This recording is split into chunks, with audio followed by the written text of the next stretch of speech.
పచ్చని చెట్లు కొండల మధ్యలో యాడిపోతా ఆడిపోయినాం చూస్తారా. ఎక్కడికి లేదు మామ, మన అప్పలాగుంట ప్రసన్న వెంకటేశ్వర స్వామి గుడికి పోతున్నాను. సడన్ గా వీడికి భక్తి పెరిగిపోయింది ఏందిరా అని చూస్తారా. ఏం లేదు మామ, సెకండ్ ఇయర్ స్టార్ట్ అవుతుందిగా. ఫస్ట్ ఇయర్ ఎలానో అయిపోయింది, సెకండ్ ఇయర్ అయినా కెరియర్ పైన ఫోకస్ చేద్దామని మస్తు షేడ్స్ ఉన్నారా నీలా. దేవుడికి దండం పెట్టుకొని స్టార్ట్ చేద్దామని చెప్పి గుడికి వచ్చాను.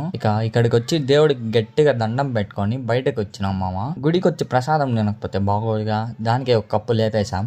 వచ్చే దారంతా మామిడి చొప్పులతో నిండిపోయింది మామ. దానికే దాన్ని చూసి నా వల్ల కాక 4 మామిడికాయలు తస్కరించదామని ప్లాన్ వేసాం. ఇదిగో ఈయన మా ఇంజనీర్ ప్లాన్ చెప్పాడు. ఈడ కనిపించి ఆయన వచ్చి ఎగ్జిక్యూటివ్ డైరెక్టర్ అనమాట.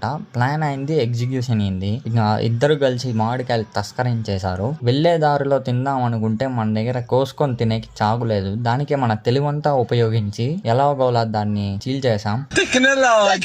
దీన్ని తినేసి ఆడ దొరకకుండా మళ్ళా ఇంటికే వచ్చేసాం మామ. గట్టి కూర్చొని కెరియర్ పైన ఫోకస్ చేద్దాం అని చెప్పి వెళ్ళేసి వచ్చి 2 రోజులు అయినా కూడా మనం ఫోకస్ చేయలేమామా. ఇంకా ఎందుకో దేవుడికి మన పైన కరుణ లేదు. మీరన్నా నా పైన జాలు చూపించి ఇన్స్టాగ్రామ్ లో ఫాలో, యూట్యూబ్ లో సబ్స్క్రైబ్ చేసుకుంటే సంతోషిస్తా.